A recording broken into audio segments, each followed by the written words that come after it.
Bonjour à tous, merci de nous rejoindre en direct sur Public Sénat pour la séance des questions d'actualité au gouvernement, séance qui va démarrer d'ici 15 minutes. Mais avant, nous recevons Alain Vidaliste, ministre chargé des relations avec le Parlement. Bonjour. Bonjour. Merci d'être avec nous.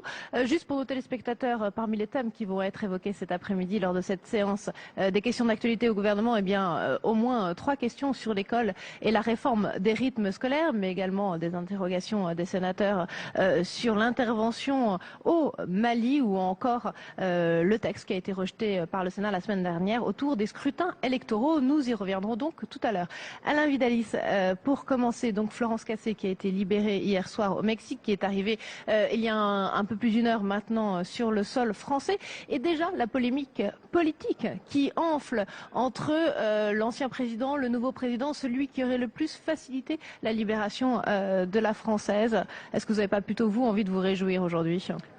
Je crois que tout le monde devrait avoir envie de se réjouir pour elle, pour sa famille, pour les gens qui l'ont aidé pendant toutes ces années. Et franchement, je trouve que la polémique n'a pas sa place dans cette affaire. Et pourtant, elle est relayée par des politiques de premier plan, y compris par des ministres, par des personnalités de droite.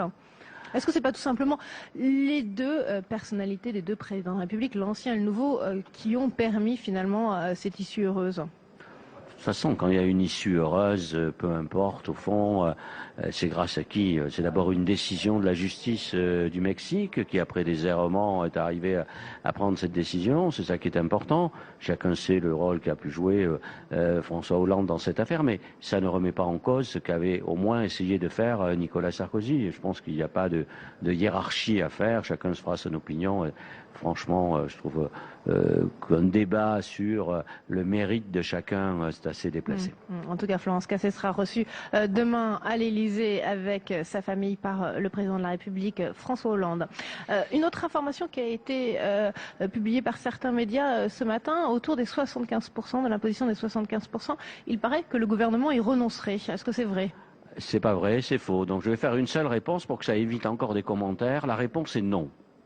Le gouvernement reviendra sur ces 75% ou en tout cas un taux qui avoisine les 75%? La réponse est oui. Comme ça, au moins, les choses sont claires. L'information de ce matin est fausse et donc nous allons présenter un texte qui obéira au même objectif que le texte initial et tiendra compte des objections juridiques faites par le Conseil constitutionnel. On ne peut pas être plus clair que ça. Et quand et dans quel texte? Quel est le calendrier? Alors, un texte, ce sera forcément un texte budgétaire, ça ne peut pas être autrement, donc forcément à l'horizon de la prochaine loi de finances rectificative, dont on ne connaît pas la date, mais c'est le mois d'avril au plus tard, oui, avril ou mai, voilà. Et la réponse, c'est plutôt quand même la fin du printemps, début de l'été, donc pas avant cet été finalement. Si vous pensez que le mois d'avril c'est l'été, c'est pas moi. D'accord, mais quelle marge vous laisse le Conseil constitutionnel à votre avis?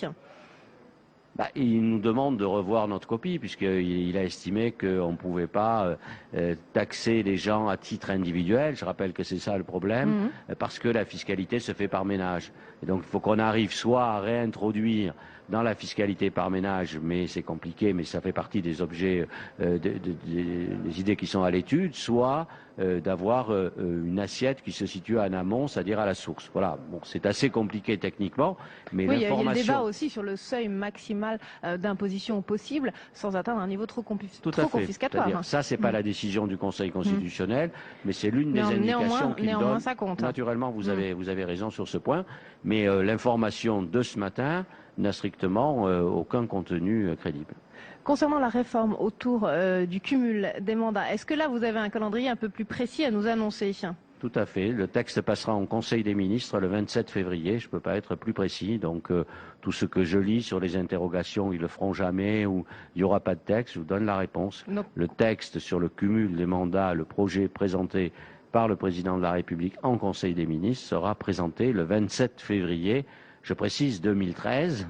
Oui, voilà. J'allais vous demander l'année. 27 février 2013, c'est-à-dire dans quelques jours. Donc dans quelques jours, on va savoir ce que propose le gouvernement. Voilà. Et notamment, quand sera applicable cette limitation du cumul des mandats? Exactement. On connaît 2014 ou 2017? On connaît à peu près l'assiette, c'est-à-dire que ça s'appliquera à tout le monde et de manière égale, donc pour tout le être monde voulait clair, dire députés et c'est-à-dire les sénateurs. députés et les sénateurs. Et ce que je ne peux pas vous préciser, c'est l'entrée en application, puisqu'on a des élus qui ont des échéances différentes, et donc il y a plusieurs solutions. Mais dans quelques jours... Vous voulez dire que ce n'est pas encore arbitré, la date d'application de cette limitation du cumul? Ça n'est pas encore définitivement arbitré, donc je ne peux pas donner cette indication. Dans tous les cas, ça sera dans quelques jours. Et vous avez, vous, une préférence entre 2014 et 2017? Je pense que le jour où un ministre décidera de donner des indications sur ses positions personnelles, il vaudrait mieux qu'il change d'activité. Donc en Conseil des ministres le 27 février et l'examen ensuite au Parlement, à l'Assemblée, au Sénat? Oui, l'examen ensuite à l'Assemblée et au Sénat avec un objectif qui est, là je peux vous donner des précisions, que ce texte soit définitivement adopté, quelle que soit sa date d'application ensuite dans le temps, mais qu'il soit définitivement adopté avant le 15 septembre, dans tous les cas. Est-ce qu'il est vrai que le gouvernement veut une session extraordinaire assez dense cet été? Est-ce que les parlementaires vont travailler au moins jusqu'à la fin du mois de juillet, si ce n'est au mois d'août? Naturellement, c'est pas une volonté du gouvernement, mais quand on regarde tous les textes importants qui sont inscrits, là on est sur le texte sur le mariage, mais il y a le texte sur l'école, le texte sur l'université, la réforme de l'université suivie d'un texte sur la réforme constitutionnelle, le cumul des mandats, chacun comprend bien de fait qu'il faudra qu'il y ait à un moment donné une ou plusieurs sessions extraordinaires. Le mariage pour tous, vous l'évoquiez à l'instant, discussion à partir de la semaine prochaine à l'Assemblée nationale et puis sans doute aux alentours peut-être de la mi-mars ici au Sénat. Est-ce que vous allez laisser tout le temps aux parlementaires pour examiner ce texte? Écoutez, il y a une décision qui a été prise par ce gouvernement, qui n'a pas été commentée, mais qui aurait dû l'être de mon point de vue dans tous les cas, c'est que nous avions une arme à notre disposition, qui avait d'ailleurs été inventée par la droite quand ils étaient au pouvoir, et ce qu'on appelle le temps programmé, c'est-à-dire qu'on décide avant que le débat va durer que 50 heures ou 80 heures, etc. C'est pour éviter l'obstruction de la part de l'opposition. C'est pour éviter l'obstruction. Nous avons décidé de ne pas utiliser le temps programmé. Donc il n'y a pas de temps programmé. Ceux qui veulent un débat auront un débat et ça durera autant que nécessaire. Voilà pourquoi nous avons ouvert l'Assemblée nationale à partir de mardi soir pendant 2 semaines, tous les jours, la nuit comprise, y compris le week-end. Qu'en est-il du projet de loi annoncé sur la famille, avec notamment les fameuses dispositions sur la PMA, la procréation médicale assistée? Est-ce que vous avez un calendrier pour ce texte sur la famille? Tout à fait, je peux aussi vous donner une réponse. Ce texte sera examiné en Conseil des ministres le 27 mars. Parce que là aussi, il y a des parlementaires qui s'inquiètent, notamment chez les écologistes, qui disent OK, il n'y aura pas la PMA dans le projet de loi sur le mariage pour tous, mais on n'a pas de vision sur ce texte sur la famille. Non, mais c'est normal que vous relayiez ces inquiétudes ici ou là. Oui, je vous pose la question. Je ne peux pas être plus précis. Vous me posez une question sur le cumul des mandats, je vous donne la date du Conseil des ministres. Vous me donnez une question sur la famille, je vous donne la date du Conseil des ministres. Donc voilà, à toutes ces questions, on est aujourd'hui amené à donner des réponses très précises. Donc vous rassurez Noël Mamère qui s'interrogeait ce matin dans la presse sur l'existence Il y aura un texte de ce texte sur la famille avec la PMA. Le 27 mars, c'est ce qui est prévu aujourd'hui. Un autre écologiste, sénateur cette fois, c'est Jean-Vincent Placé. Il dit qu'il n'est pas sûr de voter le projet de loi qui appliquera l'accord paritaire autour de l'emploi. Qu'est-ce que vous pensez de sa position ? Écoutez, je suis en désaccord avec sa position, mais je pense qu'il faut qu'on engage le débat, qu'on en discute.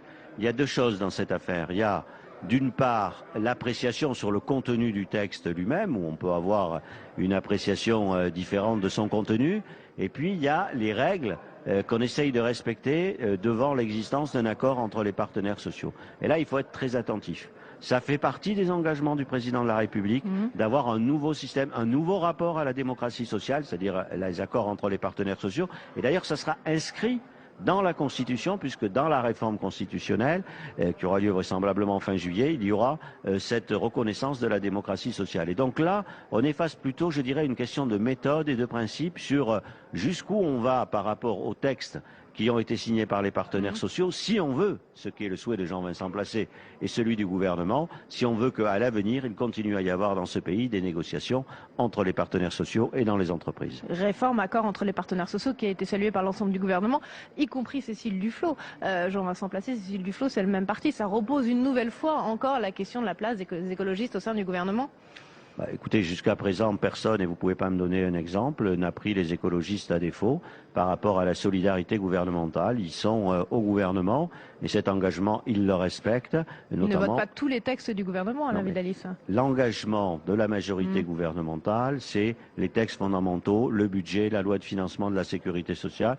Il y a des discussions sur le reste, mais est-ce que l'accord paritaire fait partie de ces engagements fondamentaux? Ça n'a pas été abordé au départ, donc on peut considérer que ça n'en fait pas partie aujourd'hui, mais on n'est qu'au début. On va essayer de les convaincre que c'est dans ce sens qu'il faut aller. Me semble-t-il observer que ça faisait débat, mais ça a fait débat à un moment donné dans le Parti Socialiste, ça peut faire débat chez les Verts, c'est normal. Toujours est-il que ça donne l'impression que le Parti Socialiste est un peu le seul à réformer à gauche, ou en tout cas à être investi dans cette logique de réforme. Écoutez, je suis désolé que ça donne cette impression parce que c'est pas la réalité. Aujourd'hui, au gouvernement, il y a le Parti socialiste, il y a les Verts, il y a les radicaux de gauche et il y a des ministres qui représentent chacune de ces sensibilités et il y a des débats permanents entre les partis et naturellement que l'action du gouvernement et le résultat de cette action collective passe simplement, bien sûr, de l'action des ministres socialistes. Avec cette abstention souvent des communistes, voire opposition des communistes et parfois aussi des écologistes, est-ce que vous avez l'impression qu'en 6 mois de session parlementaire, le Sénat a perdu un peu de sa place? Ça dépend comment on voit les choses. Jamais la gauche n'a eu autant de soutien au Sénat. Au moins avant, chaque fois qu'on était au pouvoir et pendant des décennies et des décennies, les choses étaient claires. Quand on venait au Sénat, le Sénat votait à droite et on perdait. Donc on n'avait jamais aucun soutien. Mais là, vous avez beaucoup perdu aussi avec une majorité de gauche au Sénat. Écoutez, je suis pas d'accord avec vous. Maintenant qu'on a un soutien 2 fois sur 3, vous trouvez que c'est scandaleux. Moi, je trouve que c'est un énorme progrès parce que ça nous facilite les choses. Il y a eu plus de textes votés ici, y compris par le groupe communiste, dont je vous rappelle qu'il n'appartient pas à la majorité gouvernementale. Pourquoi on leur demanderait de remplir des obligations qu'ils n'ont pas souscrites? Et dire, voilà, ils ne sont pas au gouvernement, ça a des inconvénients, mais au moins il y a une question de cohérence. Et nous, on est très sereins par rapport à cela. Et on continue sur chaque texte et on continuera à parler avec eux pour essayer qu'ils soient au rendez-vous du vote avec le reste de la gauche. Mais il n'y a aucune difficulté et ça va beaucoup mieux que quand le Sénat était à droite. En tout cas, François Rebsamen, qui présentait tout à l'heure ses vœux à la presse, lui, il a lancé un appel à ses partenaires de gauche, justement pour mieux faire entendre la voix du Sénat. Vous êtes prêt à soutenir cet appel?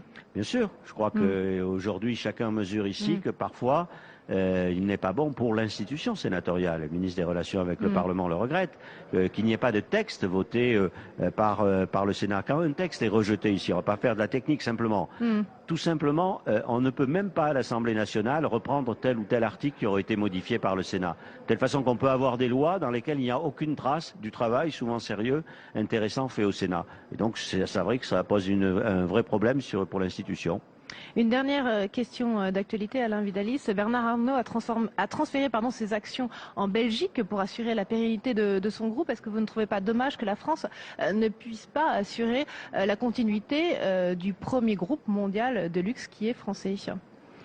Écoutez, c'est quand même, c'est pas la France qui est responsable. C'est lui qui a pris cette décision avec une motivation sur laquelle il s'est pas exprimé, donc je peux pas la commenter. Mais enfin, disons qu'elle peut être. Il a dit que c'était pour assurer la pérennité de son groupe s'il était amené un jour à disparaître. Assurer la pérennité d'un groupe, ça veut pas dire assurer l'existence d'un groupe. Ça veut dire faire échapper ce groupe, pour être très clair, puisque vous reprenez cette expression, à l'impôt sur les successions. Voilà ce que ça veut dire.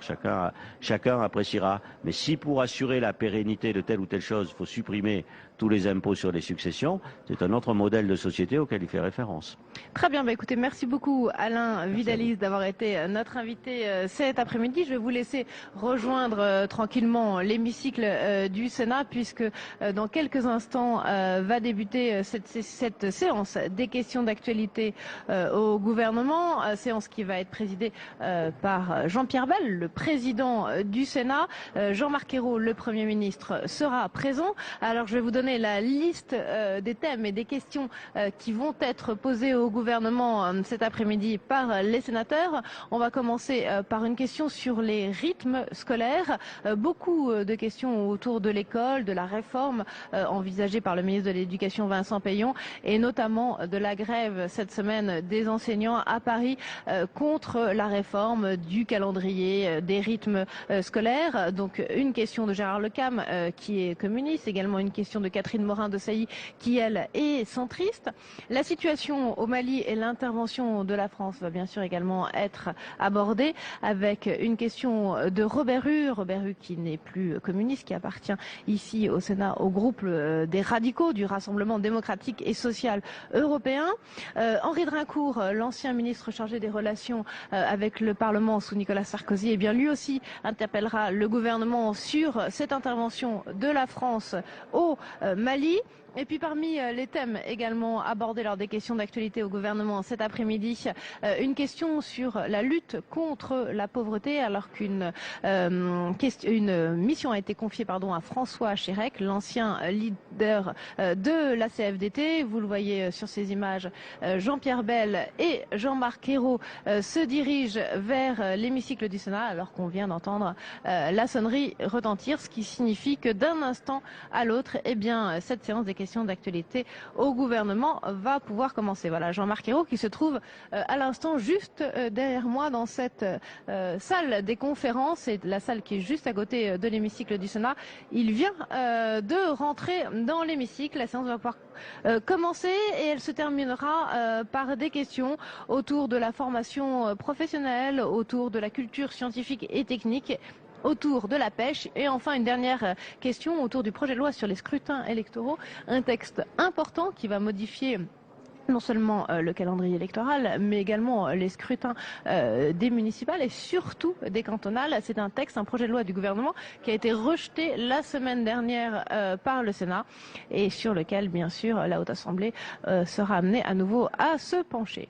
Voilà, donc nous allons nous rendre dans quelques instants dans l'hémicycle du Sénat. La séance des questions d'actualité commence. On se retrouve ensuite ici pour refaire la séance avec nos invités. À tout à l'heure. L'ordre du jour appelle les questions d'actualité au gouvernement. Je rappelle, et vous avez à votre disposition pour cela des chronomètres qui sont également à ma disposition. Je rappelle que l'auteur de la question, de même que là où le ministre pour sa réponse, dispose chacun de 2 minutes 30. La parole est à monsieur Gérard Lecam pour le groupe communiste, républicain et citoyen. Monsieur le Président, Monsieur le Ministre, mes chers collègues, c'est un sénateur maire de la ruralité qui vous pose la question, Monsieur le Ministre. La réforme des rythmes scolaires fait l'objet d'oppositions massives, grève des enseignants du primaire, rejet des instances consultatives et opposition de nombreux maires. Les rythmes peuvent être un élément permettant la réussite des élèves, mais seuls, ils ne peuvent lutter contre l'échec scolaire. La réforme telle qu'elle est prévue ne fera que déstabiliser l'école. Elle manque de clarté sur ses visées et ses modalités d'application.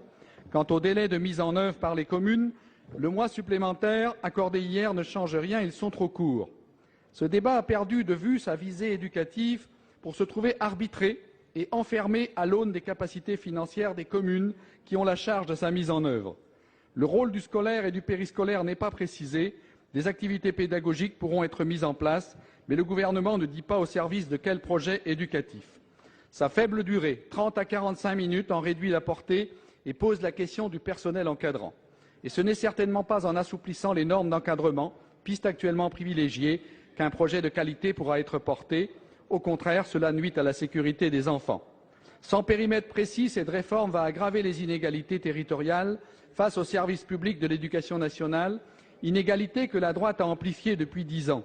Car si le coût de la réforme n'est pas précisément évalué, on sait qu'il sera trop important pour que les communes les plus pauvres puissent y faire face.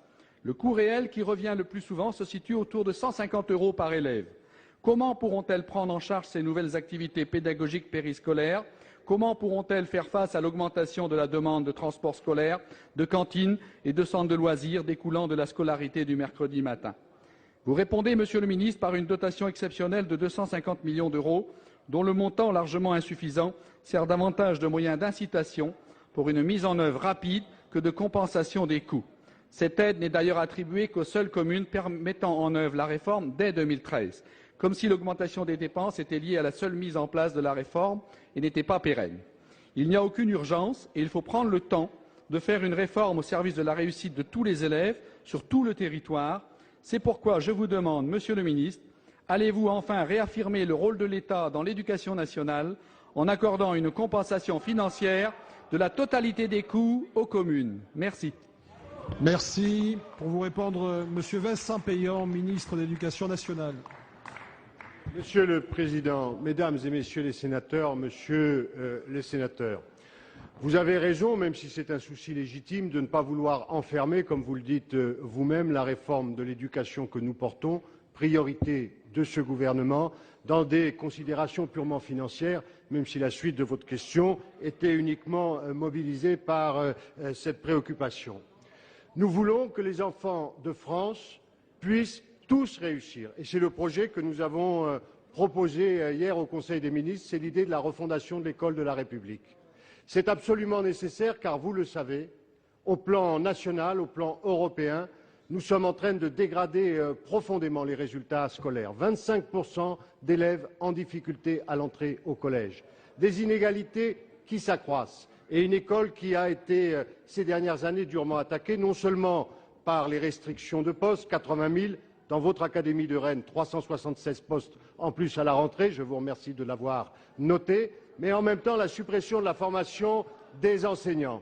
Suppression de la formation des enseignants, c'est 27 000 postes que nous allons consacrer à redonner une formation aux enseignants.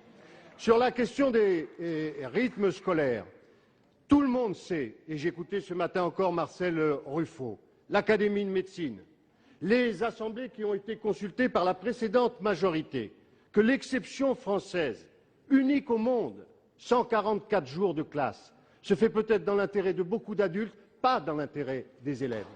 Il nous faut donc, car nous avons le sens de l'intérêt général, réagir. C'est la mission que m'a confiée le Président de la République et c'est la mission que permet de réaliser le Premier ministre. Hier, nous avons présenté la loi de refondation de l'école, priorité au primaire. J'ai pu annoncer 7 000 postes supplémentaires pour les enseignants de CP et CE1 de nouvelles méthodes pédagogiques. La remise en place, et ce matin nous avons signé une feuille de route, Madame la ministre de l'Enseignement supérieur et de la Recherche, moi-même, les recteurs et les présidents d'université pour la formation des enseignants. Et bien entendu cette grande réforme que nous devons porter tous ensemble, qui est celle des rythmes scolaires. Vous avez des inquiétudes, il y a eu des réponses. Un fonds de 250 millions d'euros dans la situation que nous connaissons, avec une péréquation juste accordée par le Premier ministre pour les communes les plus en difficulté, rurales et urbaines. Nous avons aussi entendu les inquiétudes des enseignants et nous avons modifié leurs obligations de service. Je crois que si nous sommes capables de conjuguer les uns et les autres nos efforts, nous serons capables de réaliser cette grande réforme. Elle est l'intérêt des élèves et elle est l'intérêt de la France. Merci à vous de nous accompagner. Merci. La parole est à Monsieur Robert Rue pour le groupe du Rassemblement démocratique et social européen. Monsieur le Président, mes chers collègues, ma question s'adresse à Monsieur le Premier ministre. Monsieur le Premier ministre, le 11 janvier dernier, le Président de la République a pris la courageuse décision d'engager nos forces armées au Mali. Il l'a fait dans le respect de la souveraineté de cet État, à l'appel de son président et dans le respect du droit international, en vertu d'une résolution du Conseil de sécurité des Nations unies. Il s'agit incontestablement d'une rupture avec la période que nous souhaitons désormais révolue de la France-Afrique, parce que la France est liée à l'Afrique et parce qu'elle défend partout dans le monde les valeurs de liberté et d'humanisme, elle a répondu présente à l'appel d'un pays ami qui aurait tout simplement pu sombrer et devenir un État terroriste. Je veux ici rappeler, avec moi mes collègues du groupe RDSE, à nos troupes et à leurs familles notre soutien sans réserve. Ce qui se joue en ce moment au Mali, c'est la sécurité de ce pays, c'est celle d'une partie du continent africain, mais aussi celle de l'Europe. L'Europe, justement, alors que nous venons de célébrer le 50e anniversaire du traité d'amitié franco-allemande, l'Union européenne dans son ensemble se montre-t-elle suffisamment présente à ce rendez-vous majeur? Si les aides matérielles et logistiques commencent à arriver, il apparaît en effet dans l'opinion publique qu'aux côtés de la France, la réponse européenne n'est pas suffisamment à la hauteur des enjeux que représentent la stabilité et le développement de l'Afrique pour le destin de nos deux continents. À ce titre, et parce qu'au bruit des armes doit succéder celui de la reconstruction et de la paix, et le plus tôt sera le mieux, L'Europe devra enfin prendre ses responsabilités envers ce continent à bien des égards rongé par une terrible pauvreté qui sert, on le sait, le terreau au terrorisme et aux extrémistes les plus violents. Alors, Monsieur le Premier ministre, pouvez-vous informer le Sénat des dernières évolutions de la situation militaire au Mali, de la mise en place de la MISMA et de notre coopération avec l'Algérie? Quelles sont les nouvelles dispositions que vous apprêtez à prendre pour inciter nos partenaires européens à engager un partenariat de type nouveau avec l'Afrique? Et par ailleurs, enfin, que pouvez-vous nous dire sur les intentions de la France en faveur d'une politique d'aide au développement, une politique concrète permettant de stabiliser cette région, de consolider la démocratie et surtout de lutter à la source contre la misère et la pauvreté? Merci. La parole est à Monsieur Jean-Marc Ayrault, Premier ministre. Merci, Monsieur le Président, Mesdames, Messieurs les sénateurs, Monsieur le sénateur Auberu. Vous avez décrit avec beaucoup de précision la situation telle qu'elle se présente aujourd'hui au Mali, et vous avez raison de rappeler que la décision du Président de la République d'engager nos forces au Mali est une décision grave, mais en même temps à la fois courageuse et nécessaire. C'est vrai que le 20 décembre, le Conseil de sécurité a adopté une résolution, à l'unanimité, il faut le rappeler, et qui prévoit la mise en place d'une force africaine, d'une force militaire africaine, la MISMA, mais qui, le 11 janvier, force est de constater, n'était pas en mesure d'arrêter ce qui était en train de se passer. Je crois qu'il faut bien mesurer ce qui s'est passé en effet. Nous avons été informés de ce que les groupes terroristes, les différentes factions terroristes étaient en train d'entreprendre. Voyant se préparer la mise en place de cette force africaine, eh bien, ils avaient décidé de pénétrer beaucoup plus loin dans le territoire malien et de déstabiliser totalement ce pays et de lui enlever toute sa souveraineté. Parfois, certains ont confondu les deux temps. Pourquoi d'un côté une résolution et de l'autre côté l'intervention de la France? La France n'a pas prétendu se substituer à ce qui doit se faire et qui est en train de se faire. Aujourd'hui, la mise en place de cette force multinationale africaine est en train de se préparer. L'état-major est à Bamako, les premières troupes arrivent et à la fin du mois de janvier, je crois que plusieurs milliers de soldats, et en tout cas mi-février, de différents pays africains, de la CEDEAO, mais aussi de membres qui n'en sont pas, je pense au Tchad, seront sur place et en état de fonctionner. Par ailleurs, l'Union européenne, que vous avez mentionnée, a décidé spontanément d'apporter son soutien matériel à la France à travers différentes décisions de plusieurs États de l'Union européenne, mais surtout d'accélérer la mise en place de l'unité de formation non seulement de l'armée malienne, mais aussi de cette force internationale. L'état-major est également sur place.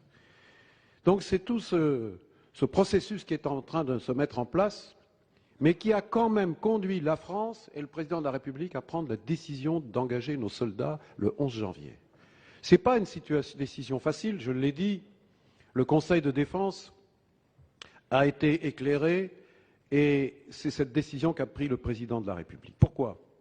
Si nous n'étions pas intervenus, la mise en œuvre de la résolution du 20 décembre aurait été impossible et le Mali serait aujourd'hui un État totalement dans les mains des terroristes. Et au cœur de l'Afrique, au cœur du Mali, mais au cœur de l'Afrique de l'Ouest, c'est toute cette partie qui serait aujourd'hui déstabilisée, avec les menaces non seulement sur l'indépendance du Mali, mais sur la stabilité de l'Afrique de l'Ouest, et aussi sur l'Europe et sur la France. Ne nous y trompons pas.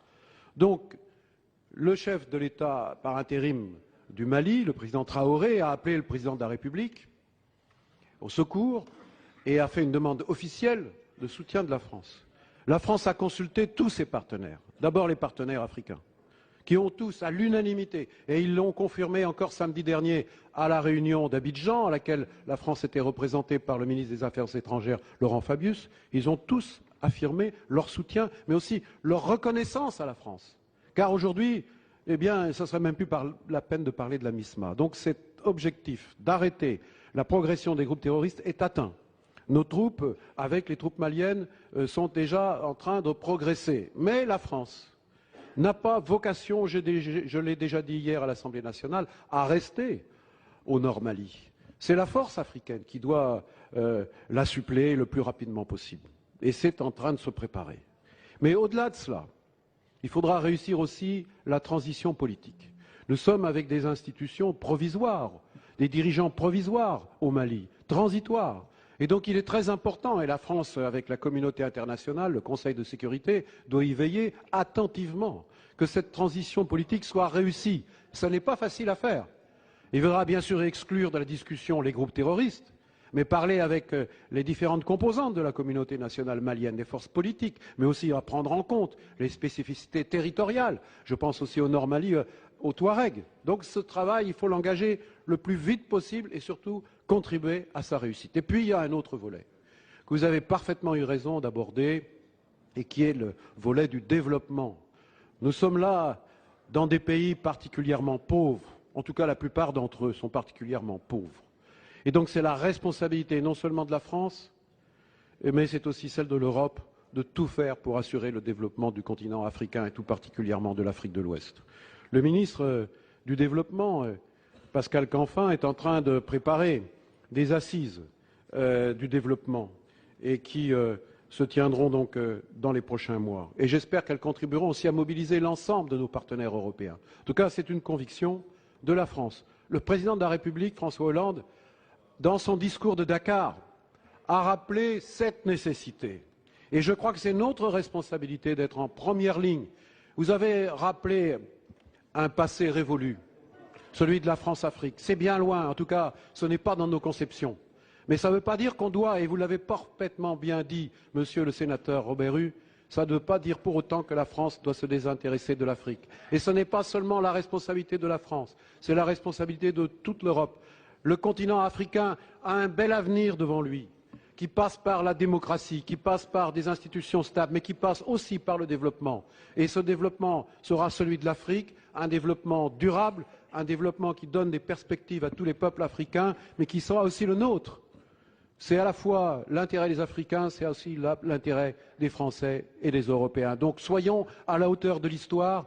Et pour conclure, je voudrais, et je suis sûr que vous y serez sensibles également, mesdames et messieurs les sénateurs, c'est d'adresser à nos soldats un message de solidarité et de soutien dans la mission difficile qui est la leur au service de la paix et de la liberté. Merci. Monsieur Henri de Raincourt pour le groupe Union pour un mouvement populaire. Je vous remercie, Monsieur le Président, Monsieur le Premier ministre, Mesdames et Messieurs les ministres. Monsieur le Président, ma question s'adresse à Monsieur le ministre des Affaires étrangères et concerne également le Mali. Je sais que Monsieur Fabius n'est pas là parce qu'en ce moment même, il est en train d'accueillir, à l'occasion de ce retour sur le sol national, notre compatriote, Madame Florence Cassé. Et comme chacun ici, je mesure les sentiments qu'elle doit éprouver en cet instant où elle retrouve la mère patrie et tous nous sommes heureux, très heureux, de voir que ces années de souffrance et de martyre, aujourd'hui, sont derrière elle. Et donc il est tout à fait normal que le ministre des Affaires étrangères soit à l'aéroport pour l'accueillir. Alors ma question s'adresse au ministre des Affaires européennes et ça tombe d'ailleurs aussi très bien compte tenu de la nature de ma question qui prolonge parfaitement ce que vient de dire à l'instant le Premier ministre. Je veux rappeler quand même que le Président de la République, à l'occasion d'une conférence de presse tenue le 13 novembre dernier, avait indiqué qu'en aucun cas la France n'interviendrait elle-même au Mali. Et, devant la tournure des événements, comme cela vient d'être rappelé, à l'appel des autorités, fussent-elles provisoires, de ce pays, dans le respect absolu des décisions du Conseil de sécurité, le Président de la République a pris la sage et responsable décision d'engager la France directement dans la lutte contre le terrorisme le 11 janvier. Vous savez que nous avons approuvé cette décision du Président de la République. Nous soutenons cette action des pouvoirs publics, du gouvernement, de nos soldats, à qui nous aussi nous voulons naturellement rendre hommage. Alors, Monsieur le Ministre, lors de vos échanges avec les partenaires européens, vos homologues ont salué de façon unanime l'action de la France, et c'est très bien. Lorsque j'entends Mme Ashton dire l'Union européenne va jouer un rôle clé et actif dans les semaines à venir, c'est positif, mais nous voudrions des choses concrètes qui aillent, excusez-moi, Monsieur le Premier ministre, un peu au-delà des actions de formation dans lesquelles l'Europe est engagée. L'Europe a élaboré la stratégie pour le Sahel, pour le développement du Sahel, et nous avons un immense besoin, dans cette bataille très difficile à livrer contre le terrorisme, de l'Europe, de l'Union européenne, non pas pays par pays, mais globalement. Alors, Monsieur le Premier ministre, Monsieur le ministre des Affaires européennes, pouvez-vous nous dire aujourd'hui quels sont les efforts qui sont engagés par le gouvernement français et quelles sont les perspectives en matière d'affirmation de la présence de l'Union européenne d'une manière claire et précise dans la lutte contre le terrorisme? Merci, Monsieur Bernard Cazeneuve, ministre chargé des Affaires européennes.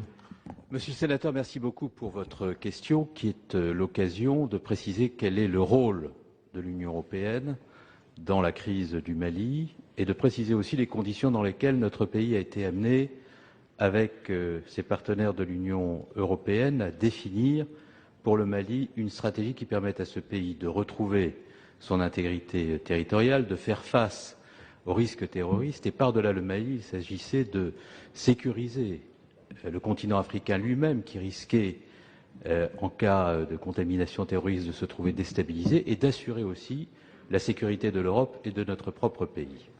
Le premier point sur lequel je voudrais insister, comme l'a fait le Premier ministre à l'instant, c'est sur le rôle qu'a joué l'Union européenne dans la préparation de la formation des troupes maliennes afin que celles-ci puissent permettre au Mali de retrouver son intégrité territoriale. Vous avez eu raison d'insister, Monsieur le sénateur, sur le fait que l'ensemble des événements qui se sont produits au Mali sont intervenus dans le strict cadre de la légalité internationale. Et ce fut d'ailleurs là la première action concrète de l'Union européenne. Il n'y aurait pas eu la prise des résolutions 2056, 2071, 2085, qui ont défini le cadre légal dans lequel nous sommes intervenus s'il n'y avait pas eu de la part de l'Union européenne au sein des Nations unies une intervention conjointe, convergente de tous ces pays qui permettait la définition de ce cadre international. Deuxièmement, nous avons souhaité que tous les pays de l'Union européenne puissent définir ensemble les modalités d'une formation des troupes maliennes, de l'armée malienne, pour permettre à celles-ci d'assurer la sécurité sur le territoire du Mali et pour permettre aussi, comme l'a indiqué Monsieur le Premier ministre, à la MISMA de pouvoir, avec des troupes en nombre, assurer durablement la sécurité du Mali. C'est la raison pour laquelle nous avons, avec les pays de l'Union européenne, à travers la mise en place d'un dispositif de formation intitulé EUTM, décidé de mobiliser près de 500 militaires venus de toute l'Europe pour assurer la formation. Et par ailleurs, nous avons également indiqué que nous étions à la disposition de la CEDEAO pour assurer, aux côtés de la MISMA, toute mission qui permettait cette formation.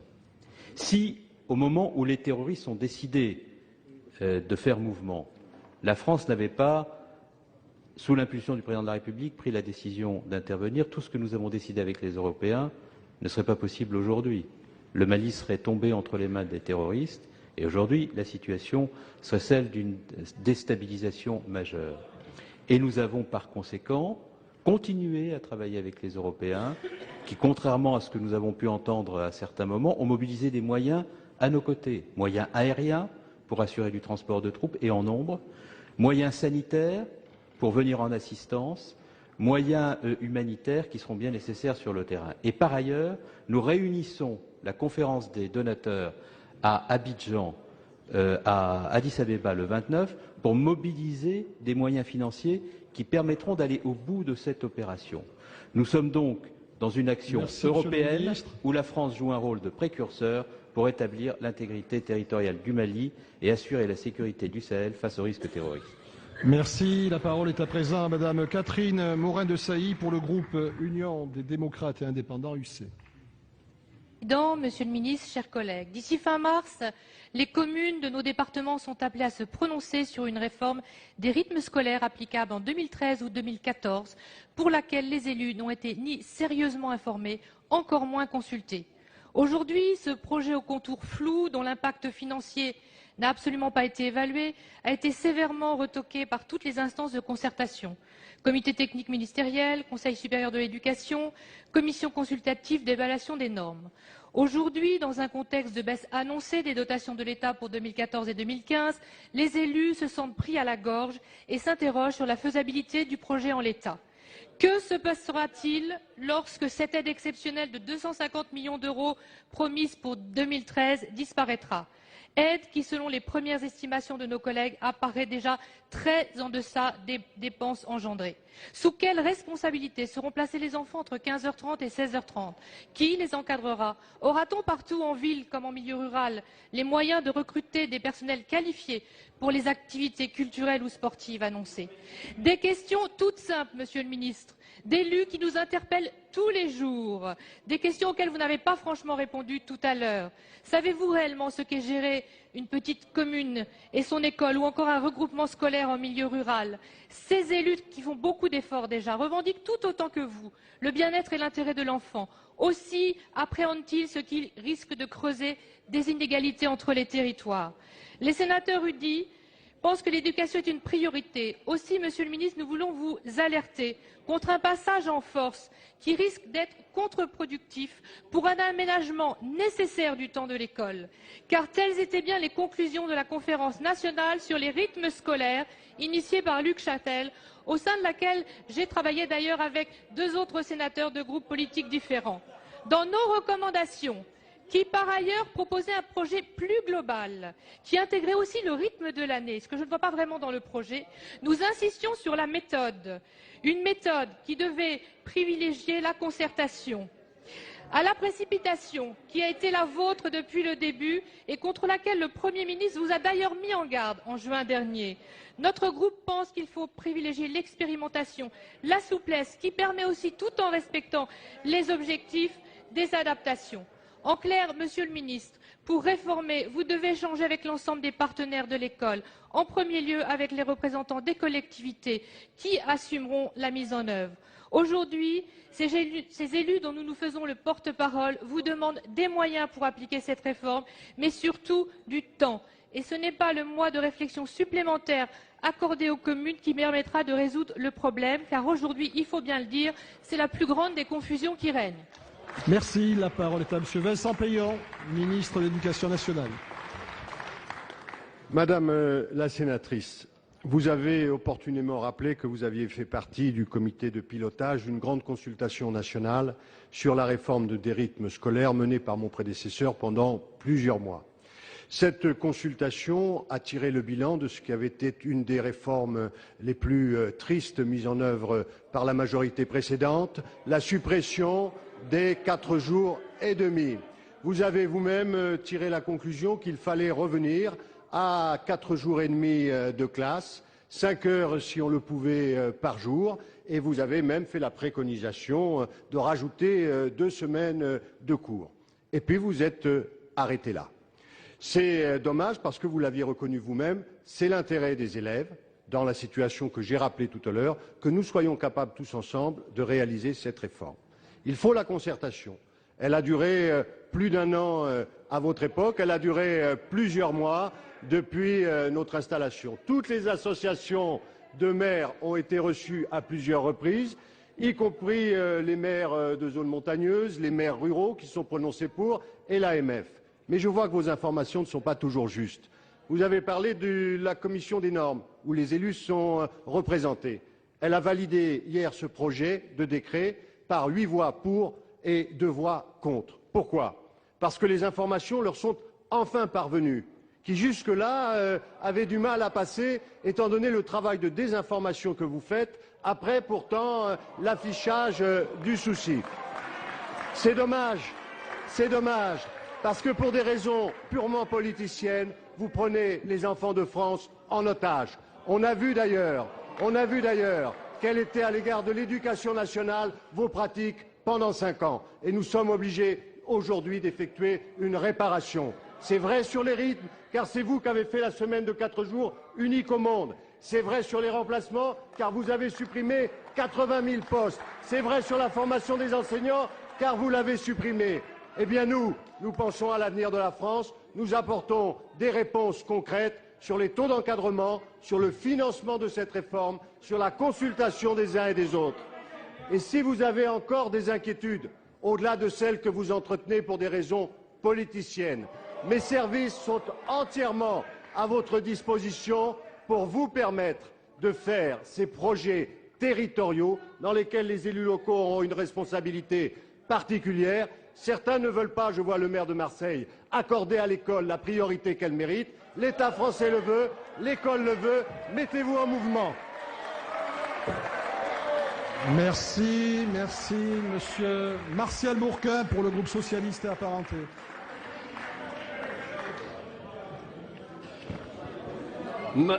Ma question s'adresse à Monsieur le Premier ministre. Monsieur le Premier ministre, vous avez fait de la lutte contre la pauvreté une priorité gouvernementale. Sachez que vous avez notre soutien le plus total pour redonner dignité à ces millions de personnes. La précarité dans notre pays est le fait d'une crise extrêmement violente et d'un chômage de masse inacceptable. Mais c'est aussi le résultat de décisions politiques prises par les gouvernements précédents. Parmi ces décisions, une est particulièrement inique. C'est celle qui concerne les potentiels bénéficiaires de l'allocation équivalent retraite, qui ont quitté leur emploi avant le 1er janvier 2009, les classes d'âge 1952-1953. Souvenons-nous, en 2008, des dizaines de milliers de personnes ont accepté des plans sociaux au terme de 40 années de travail, en pensant être protégés par l'AER. Leur employeur, l'administration leur avait promis. Le gouvernement Fillon a non seulement mis fin à cette allocation au 1er janvier 2009, mais a prolongé leur supplice de 2 ans en les ignorant totalement lors de la réforme des retraites pour 2010. Ils ont été méprisés, ils ont été jetés dans la précarité et la pauvreté. Au Sénat, nous avons à 2 reprises obtenu la prolongation de cette disposition. Lors de la loi de finances 2013, nous avons fait voter avec l'ensemble des groupes de la majorité une contribution exceptionnelle de solidarité pour prendre en compte la situation de ces classes d'âge. Une délégation formée de moi-même, Ronan Kerdraon, Anna Néry, s'est rendue à Matignon où nous avons reçu une écoute de qualité.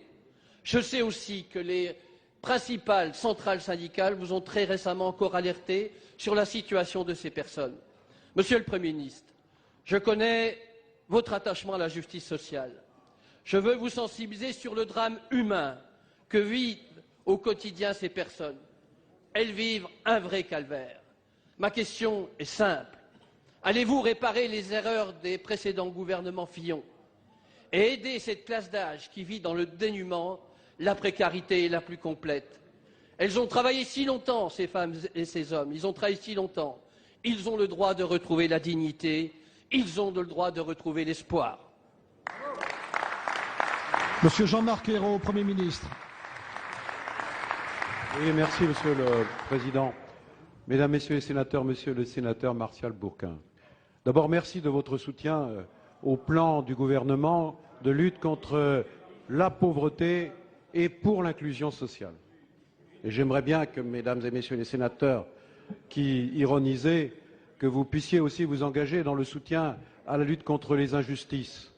Il y a 9 millions de personnes aujourd'hui qui vivent en dessous le seuil de pauvreté en France. Ça mérite bien quand même un combat, une mobilisation générale. Et là, vous soulignez une situation qui est particulièrement injuste, parce qu'en quelque sorte, il y a tromperie, parce que vous faites allusion à trop de personnes qui sont aujourd'hui sur le carreau et qui sont des salariés, qui ont perdu leur emploi ou qui avaient accepté de bonne foi un départ volontaire en 2009 et 2010 et qui pensaient pouvoir bénéficier de l'allocation équivalent retraite. Et puis, vous l'avez rappelé, le précédent gouvernement a fermé la porte.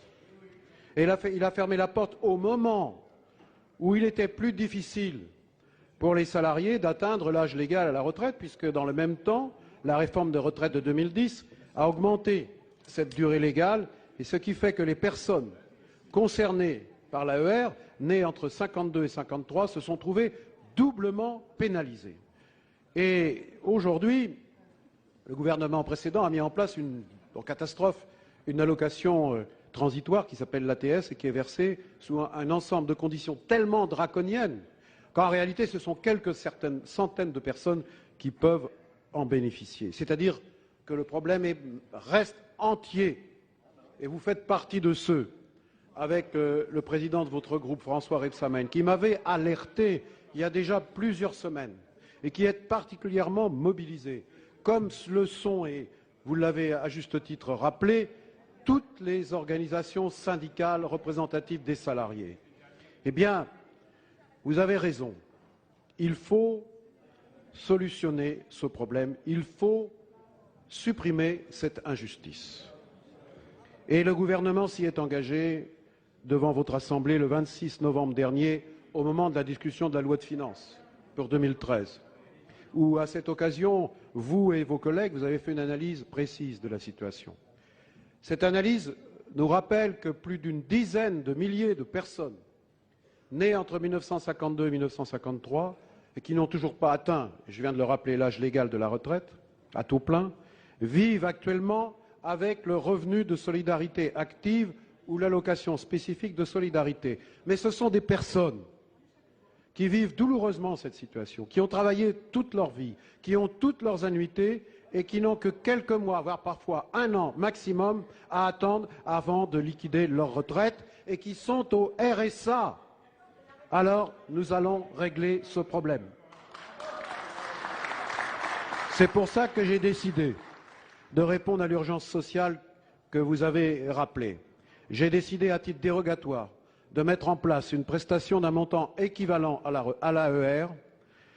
Pourront en bénéficier tous les chômeurs ayant de faibles ressources, âgés de 59 et de 60 ans, inscrits à Pôle emploi avant le 31 décembre 2010 et qui n'ont pas pu demander l'AER. Cette prestation complétera leur revenu pour le porter à 1 030 € par mois. Et pour ça, nous allons prendre un décret simple et qui permettra l'ouverture de ce droit à partir du 1er mars 2013, c'est-à-dire dans quelques semaines désormais. Ainsi, la justice pourra être rétablie en permettant à ces personnes d'attendre l'âge de la retraite à taux plein dans la dignité et la solidarité nationale. Je vous rappelle que cette mesure vient compléter une autre décision que le gouvernement a prise après l'élection présidentielle et conformément aux engagements du président de la République. Le 2 juillet 2012, il a en effet ouvert un droit de départ à taux plein pour les personnes ayant commencé à travailler avant 20 ans et disposant là encore de leurs annuités. Ce sont ces salariés âgés de 60 ans et qui, ayant largement dépassé les annuités nécessaires, étaient injustement pénalisés. Nous avons voulu donner un signe fort qui ne règle pas, bien entendu, l'avenir du financement de notre système de retraite, de ces injustices, de ces problèmes de financement, mais qui donne le sens de l'action du gouvernement, qui donne le ton et qui donne la direction et qui est clair sur le souci à la fois de prendre à bras-le-corps les problèmes économiques et financiers, mais de toujours marquer nos décisions du sceau de la justice. Merci. La parole est à Madame Marie-Christine Blandin pour le groupe écologiste. Merci. Ma question s'adresse à Madame la ministre de l'Enseignement supérieur et de la Recherche. Madame la ministre, une large concertation a eu lieu dans le cadre des assises que vous avez organisées, réunissant enseignants et chercheurs. C'est nécessaire mais non suffisant et le risque existe d'une focalisation sur la seule innovation technologique. Votre loi pourra s'inscrire dans une réflexion plus globale sur sciences et société. En quoi la science participe-t-elle au développement de sociétés plus solidaires, plus responsables? En quoi répond-elle aux incertitudes des citoyens? Il en va de la connaissance, il en va aussi de l'emploi. Plus de 50% des emplois en France émanent des secteurs non marchands et associatifs. Ce que l'on appelait diffusion de la culture scientifique, technique et industrielle reposait il y a 30 ans sur une véritable ambition, avec des moyens. Puis le concept s'est qualifié sous le nom de partage de la culture scientifique, éloignant la caricature de quelques rares sachants devant un peuple inculte et à convaincre. Et puis les budgets se sont fait rares. En 2010, une gouvernance aventureuse a démantelé l'action ministérielle en externalisant la gestion des moyens de toute la France auprès d'un seul établissement parisien, Universcience.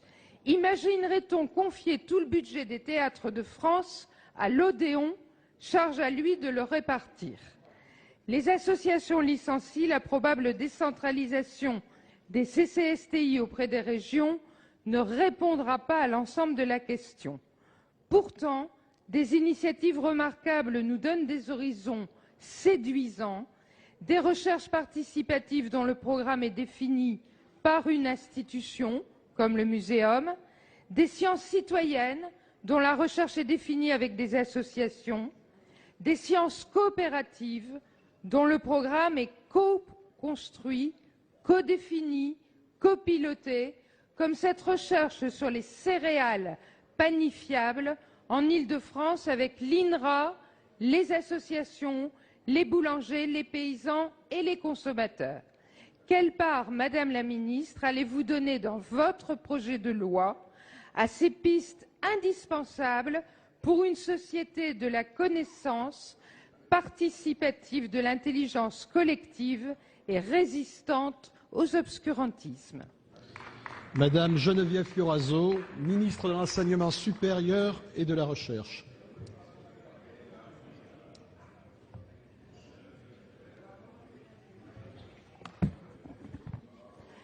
Monsieur le Président, Mesdames et Messieurs les sénatrices et sénateurs, Madame la sénatrice Marie-Christine Blandin, la diffusion de la culture scientifique et technique, vous l'avez dit, est un enjeu essentiel de la politique que je souhaite mener, car elle est le fondement même d'une société démocratique et de la connaissance partagée. La science appartient à tous et nous devons créer les conditions pour que toutes et tous puissent s'approprier les principes et les méthodes de la connaissance scientifique dans toutes ses acceptions, des sciences humaines et sociales jusqu'aux sciences dites exactes, et puis s'approprier également la culture d'innovation et de création, l'audace, l'envie d'entreprendre. Alors, le renouveau du débat public entre sciences et société est une exigence politique, c'est vrai, qui doit faire l'objet d'un programme spécifique avec l'appui des recherches en sciences humaines et sociales. Cette démarche commence avec une définition claire des enjeux et de la stratégie nationale de la recherche. Ce n'est pas le cas aujourd'hui. Cette stratégie que nous sommes en train de finaliser, en partenariat, sera basée sur des défis sociétaux lisibles pour tous et par tous, renvoyant l'expérience et aux interrogations quotidiennes sur la santé, l'énergie, le changement climatique, l'innovation, le numérique, la sécurité alimentaire, parce que les scientifiques doivent se faire comprendre de l'ensemble de nos concitoyens. Toutes ces dimensions de la démocratisation de la culture scientifique et technique feront donc partie intégrante de l'agenda national de la stratégie de la recherche que nous sommes en train de construire au sein de mon ministère et qui répondent à ces défis sociétaux, comme le fait d'ailleurs le programme européen de recherche Horizon 2020. Le principe même de cet agenda ainsi que ses grandes orientations seront inscrits dans la loi, tout comme la mission de service public d'enseignement supérieur et de recherche en matière de culture scientifique et technique. Mon ministère et le ministère de la Culture et de la Communication coordonneront sous une forme en cours de définition l'action gouvernementale avec d'autres ministères, le ministère de l'Éducation nationale en premier lieu, mais aussi le ministère de l'Écologie et du redressement productif. L'acte 3 de la décentralisation, vous l'avez évoqué, devrait attribuer aux conseils régionaux des compétences nouvelles en matière de culture scientifique et technique et de leur diffusion. Il devrait coordonner les réseaux territoriaux. Sous cette impulsion pourront se constituer de véritables projets territoriaux en généralisant les nombreuses initiatives qui ont été prises, je pense à celles qui ont été prises par les prix Nobel d'Eugène et Charpak, avec la main à la pâte et les petits débrouillards. Dans le programme des investissements d'avenir, près de 200 millions d'euros sont consacrés au programme de culture scientifique et technique.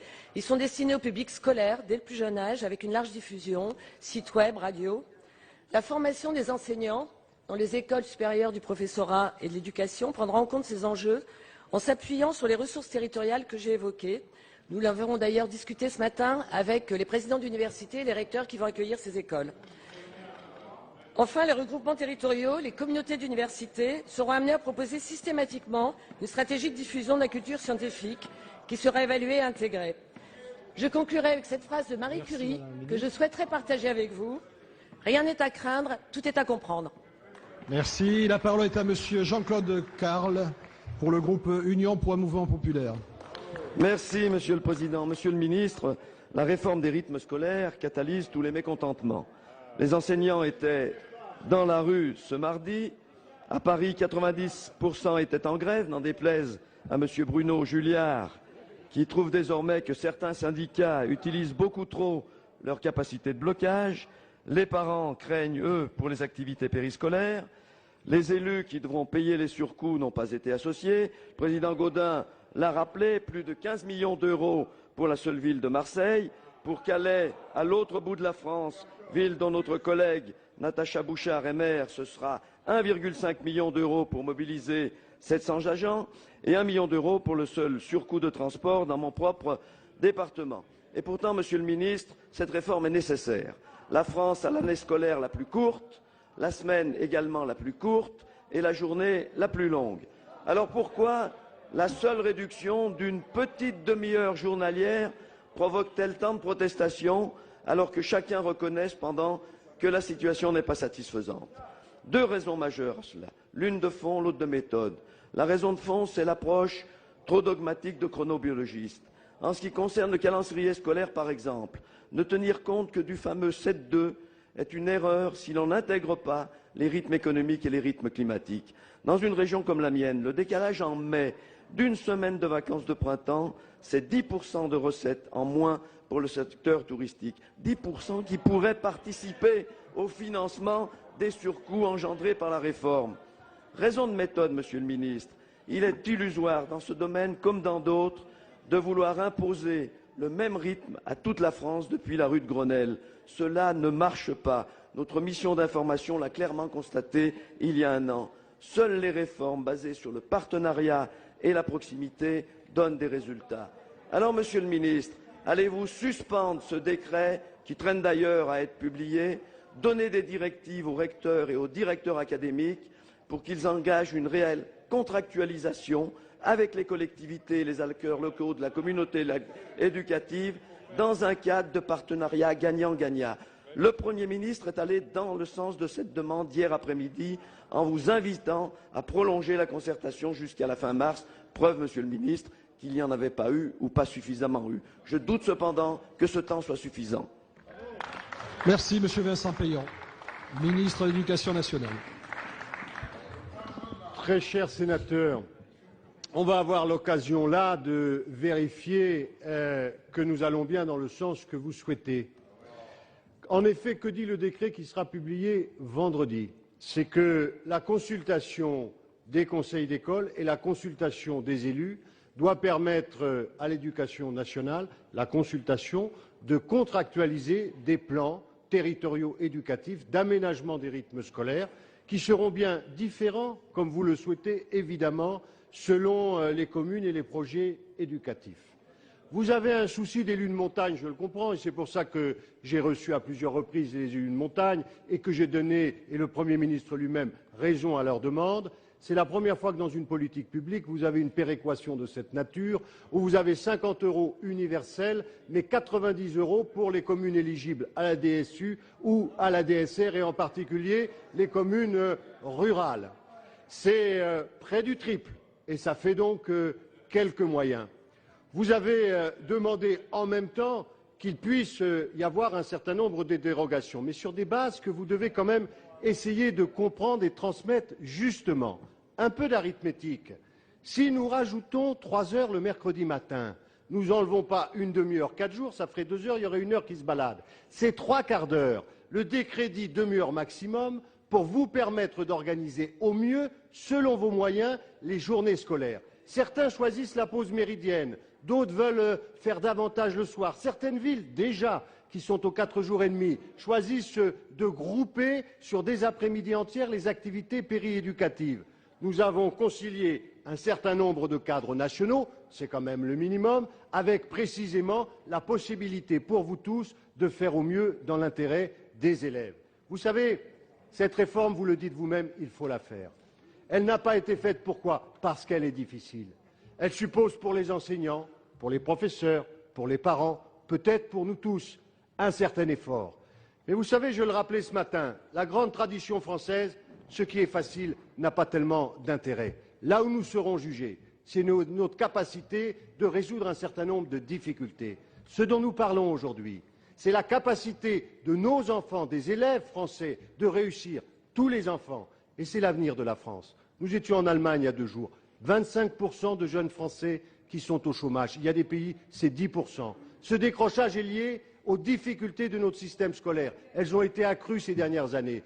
Je crois vraiment qu'on peut tous se rassembler et peut-être se dépasser, s'élever à notre tour, comme les élèves, dans l'intérêt et dans la cause de la réussite scolaire de tous les enfants de la République. Nous comptons sur vous. Nous avons entendu les élus. Nous les accompagnerons et j'ai donné à l'Éducation nationale un certain nombre de consignes pour aider les maires à construire leurs projets. Il faut vraiment que nous fassions cette réforme. Merci. La parole est à Monsieur Claude Jeanneret pour le groupe socialiste et apparenté. Merci, Monsieur le Président. Mesdames et Messieurs les ministres, mes chers collègues, ma question s'adresse à Monsieur le ministre délégué en charge de la formation professionnelle et de l'apprentissage. Les Français qui nous regardent connaissent bien l'AFPA, l'Association professionnelle des adultes. Ils la connaissent bien parce qu'elle est présente dans tous nos territoires départementaux. Ils la connaissent bien surtout parce qu'ils savent que depuis sa création, il y a plus de 60 ans, elle a permis à plus de 5 millions de travailleurs, chômeurs ou salariés, de se former, d'obtenir un diplôme et un savoir-faire professionnel. Pour beaucoup d'entre eux, elle a représenté une véritable seconde chance.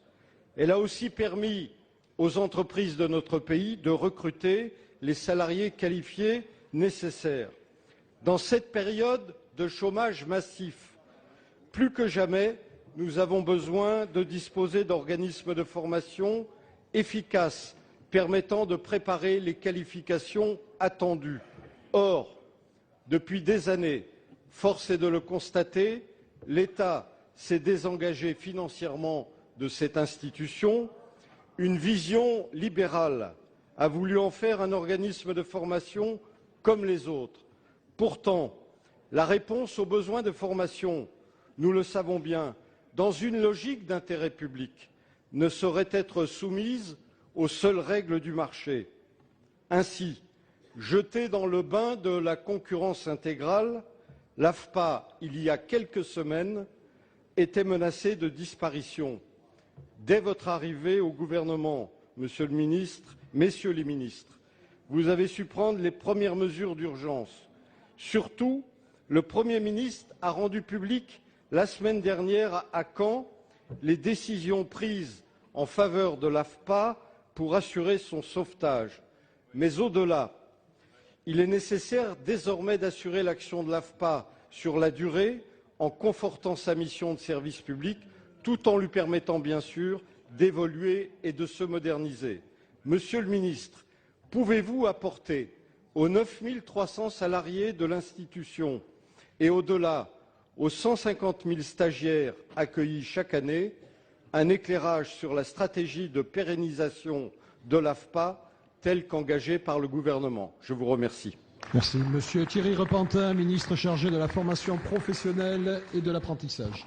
Monsieur le Président, Mesdames et Messieurs les sénateurs, Monsieur le sénateur Claude Jeanneret, vous avez au cours des derniers mois, avec beaucoup d'autres parlementaires, manifesté votre souci quant à l'avenir de cet outil. Et vous avez raison, car ce n'est pas n'importe quel outil installé sur tous les départements de France, grâce à sa proximité, grâce aux capacités d'hébergement, de restauration. C'est un outil qui favorise la formation des demandeurs d'emploi. C'est un outil qui favorise la formation des jeunes de France. C'est un outil qui favorise la formation des salariés des entreprises. 120 000 salariés chaque année sont formés, leur permettant soit d'accéder à l'emploi, soit de s'y maintenir. Hélas, les décisions qui ont été prises depuis 2004 par les gouvernements précédents ont malmené cet outil, à un point tel qu'à l'été dernier, lorsque nous avons pris nos fonctions, il n'y avait pas de quoi assurer les payes des 9 300 salariés de l'AFPA en juillet dernier. C'est incroyable, mais pourtant c'est ainsi. Le Premier ministre a pris l'engagement, dès le mois de juillet, devant les partenaires sociaux, de prendre des dispositions pour assurer l'avenir de l'AFPA. Nous avons donc, avec Michel Sapin, agi dans l'urgence, agi vite pour colmater les brèches, mais également avec le souhait de répondre à cet engagement du Premier ministre. Nous avons donc favorisé, on va dire, le changement de gouvernance de cet outil, en favorisant l'arrivée d'un nouveau président, M. Barrot, à qui nous avons demandé un plan de restructuration de l'entreprise. Ce plan de restructuration a été adopté il y a quelques semaines. Il se traduira par le fait qu'il n'y aura aucun licenciement économique parmi les 9 000 salariés de l'AFPA. Cela se traduira aussi par le fait que le gouvernement a accepté d'apporter 110 millions d'euros de fonds propres à l'AFPA pour réinvestir sur son patrimoine, élargir sa palette de formation et enfin, l'État mettra à la disposition de l'AFPA le patrimoine, car il est patrimoine aujourd'hui propriétaire de l'État et c'est l'AFPA qui le gérera désormais. Mesdames et messieurs, je veux vous le dire, monsieur le sénateur, la formation professionnelle, c'est un élément important de la compétitivité de l'économie française et de ses entreprises. C'est aussi un investissement sur l'avenir, sur les demandeurs d'emploi, sur les jeunes de France pour qu'ils favorisent effectivement l'insertion dans l'entreprise, le développement des compétences. En cela, la formation professionnelle, c'est un élément important des 3 priorités du gouvernement, que sont l'emploi, les jeunes, l'investissement sur l'avenir. L'AFPA concourra à la réussite de ces 3 objectifs. Merci. La parole est à Madame Odette Herviaux pour le groupe socialiste et apparenté. Merci, Monsieur le Président, Mesdames et Messieurs les ministres. Monsieur le ministre des Transports, de la Mer et de la Pêche, nous connaissons votre engagement et votre pugnacité pour défendre une pêche durable qui préserve les ressources, mais aussi protège l'environnement et qui respecte tout autant l'économie littorale et l'emploi. D'autres inquiétudes, cependant, demeurent dans cette politique commune des pêches, sur la question notamment sensible des rejets en mer. Le Conseil s'est montré favorable à une mise en œuvre progressive en fonction des zones de pêche, et c'est bien là le minimum que l'on pouvait être en droit d'attendre. Mais comment les pêcheries multispécifiques que nous connaissions bien en Bretagne et dans bien d'autres régions françaises pourront-elles faire face à cette demande? L'obligation de débarquement des captures indésirées ne règle en rien le problème de la surpêche. Elle ne posera pas de problème, certes, à certains. Je rappellerai simplement cet arraisonnement en décembre dernier d'un chalutier géant battant pavillon allemand qui, lui, ne regrettera certainement pas si on lui impose 0 rejet puisqu'il peut embarquer jusqu'à 4 000 tonnes de poissons. Nous refusons ce modèle économique qui ne verrait aucun inconvénient à la norme 0 rejet en sacrifiant l'environnement marin sur l'autel d'une industrie spéculative. Cette interdiction des rejets est en effet une mesure inadaptée et contre-productive qui, une nouvelle fois, démontre l'entêtement aveugle de la Commission européenne. Au détriment de la ressource et surtout de la sécurité des pêcheurs, cette mesure favorisera la filière des farines animales en créant un marché pour les prix accessoires, et ce, en contradiction totale avec les objectifs environnementalistes déclarés par la commissaire Mme Damanaki. À l'opposé de cette politique qui conduira au déclin d'une pêche soutenable, il faut en priorité encourager et améliorer la sélectivité des engins de pêche dans le cadre d'un plan de modernisation de la flotte pour des bateaux encore plus sûrs et plus éco-responsables. Dans le cadre de la procédure de codécision, le Parlement européen doit voter le futur règlement de base le 6 février et ce dernier sera donc à l'ordre du jour du prochain Conseil de pêche. Monsieur le ministre, quelle sera donc votre stratégie pour continuer à défendre une pêche durable à laquelle nous sommes attachés, mais aussi nos pêcheurs et le développement économique de nos territoires littoraux? Monsieur Frédéric Huvillier, ministre chargé des Transports, de la Mer et de la Pêche. Merci, Monsieur le Président, Mesdames, Messieurs les sénatrices et sénateurs, Madame la sénatrice, chère Odette Herviaux. L'actualité est en effet marquée par la poursuite des discussions au niveau européen sur la réforme de la politique communautaire de la pêche dans toutes ses composantes. C'est une réforme et une politique qui demande la mobilisation politique de tous les instants et une présence affirmée au sein des conseils des ministres de l'Union. Je dois simplement regretter que ces dernières années, la politique de la chef vide ait fait que la position de la France ait été affaiblie dans ce domaine. Pour ma part, j'ai participé aux travaux de chacun des conseils des ministres. Il y en a eu 6 et je le ferai encore lundi prochain. Je crois en effet que la France, et vous y êtes attachés comme bon nombre d'élus, a désormais retrouvé une certaine forme de crédibilité en matière de pêche. Vous le savez, de nombreuses heures durant, nous avons défendu lors des derniers conseils de juin et d'octobre les positions françaises, notamment sur la politique commune des pêches. Nous avons obtenu des compromis qui étaient difficiles à obtenir. Ils étaient équilibrés, notamment sur les aides à la pêche, dans le cadre du Fonds européen pour les affaires maritimes de la pêche, le FEAMP. En juin dernier, nous avons obtenu également des avancées extrêmement positives sur les quotas individuels transférables, qui préoccupaient les professionnels, et la prise en compte, c'est majeur, de l'outre-mer et du rendement maximum durable. La question des rejets que vous évoquez dans votre question est une pierre angulaire de cette réforme, et nous devons avoir conscience qu'une grande majorité d'États ainsi que le Parlement européen sont sur des positions assez éloignées de la position de la France pour une interdiction totale des rejets. J'ai bien pris note des inquiétudes. Dans votre région, d'ailleurs, les professionnels m'avaient également alerté sur les inquiétudes légitimes avec cette question. Comment peut-on concilier ce principe avec l'aménagement des navires, fort anciens, avec la sécurité des navires et la sécurité du travail à bord? Que faire des rejets qui sont ramenés à terre? Et vous avez parfaitement résumé les préoccupations de ces professionnels. Nous devons désormais adopter une approche qui soit à la fois praticable pour les pêcheurs, mais également extrêmement réaliste, qui donne à la filière le temps pour s'adapter. C'est ce que nous réclamons au niveau de la Commission et auprès de Mme Damanaki et de l'ensemble du Conseil européen. Le compromis adopté au niveau du Conseil de juin permet en partie de garantir une approche qui est une approche pragmatique dans le temps, et nous devons encore travailler sur un certain nombre de points qui sont en suspens. Par exemple, la date d'entrée en vigueur de la question de la stabilité relative, c'est un peu technique, mais les professionnels savent combien cela est important et nécessaire. Ces sujets seront abordés lors des prochains conseils. Ce sera le cas en janvier, ce sera également le cas en février. Ces avancées sont obtenues, je l'indiquais, à l'occasion d'intenses négociations qui doivent être désormais formellement adoptées au cours de l'année 2013 à l'issue de discussions avec le Parlement européen, puisque vous le savez, la réforme de la politique des pêches est désormais une réforme et une politique adoptée en codécision entre le Parlement et le Conseil des ministres. Je dirais simplement que je fais toute confiance à la présidence irlandaise et que le gouvernement est déterminé pour défendre les intérêts de ses pêcheurs. Merci, Monsieur François-Noël Buffet, pour le groupe Union pour un mouvement populaire. Monsieur le Président, ma question s'adresse au ministre de l'Intérieur. La semaine dernière, le Sénat a rejeté le projet de loi rebaptisant les conseillers généraux en conseillers départementaux et modifiant leur mode d'élection.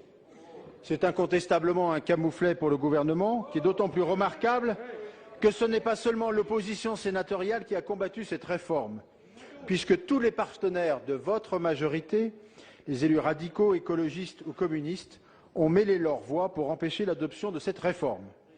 Ils l'ont fait parce que celle-ci constitue une atteinte grave à la représentation des territoires ruraux, dans le seul but de favoriser électoralement les membres d'un parti politique, en l'occurrence le Parti socialiste.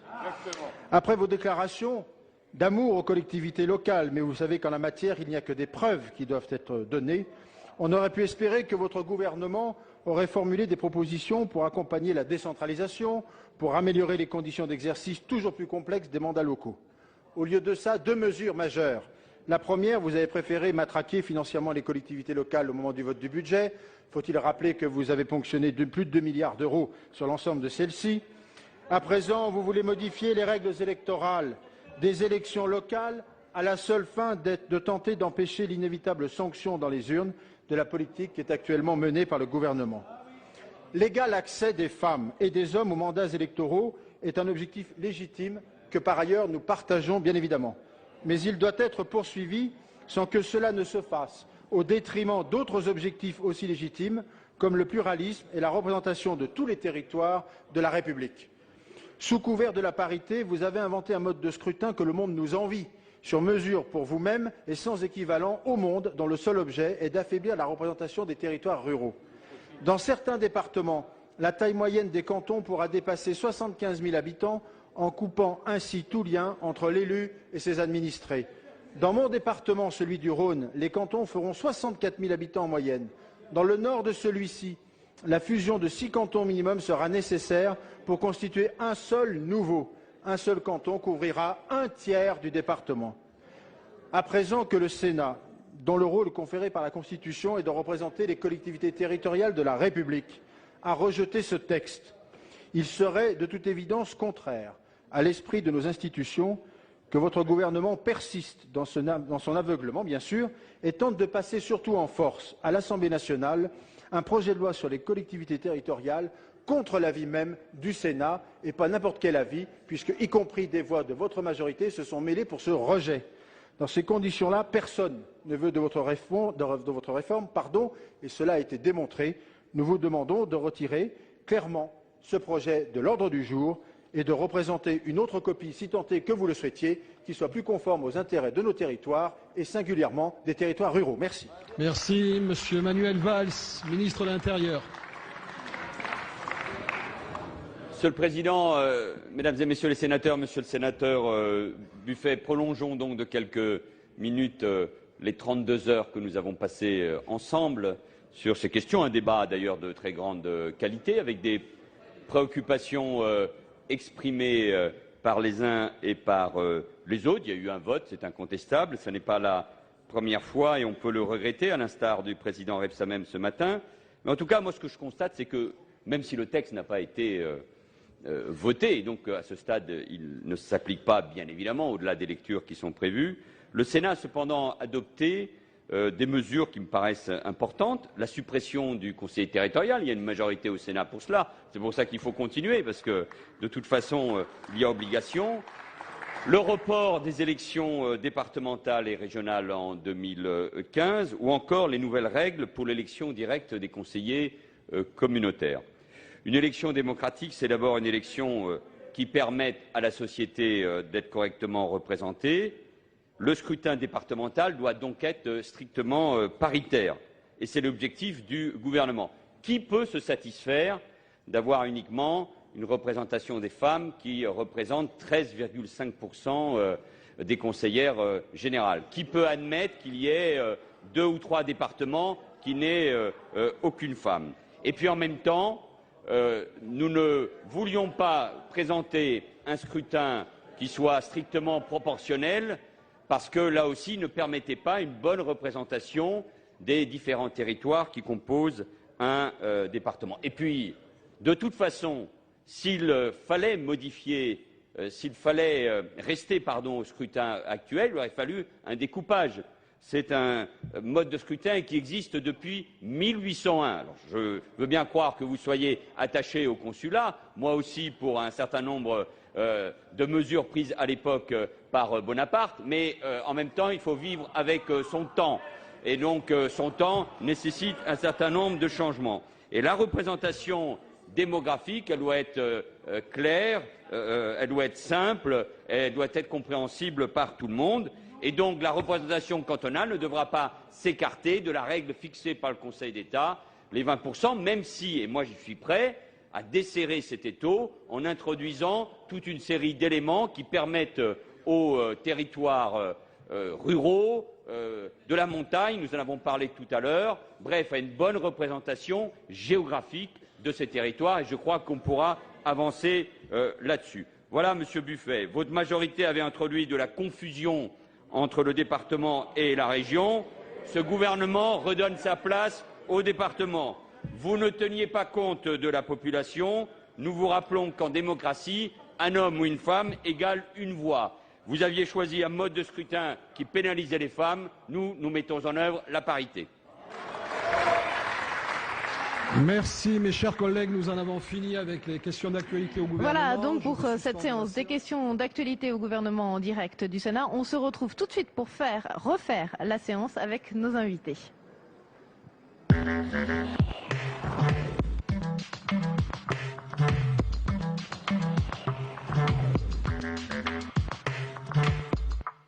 Bonjour à tous, merci de nous rejoindre en direct du Sénat. Après la séance des questions d'actualité aujourd'hui à la Haute Assemblée, eh bien on refait cette séance avec nos invités.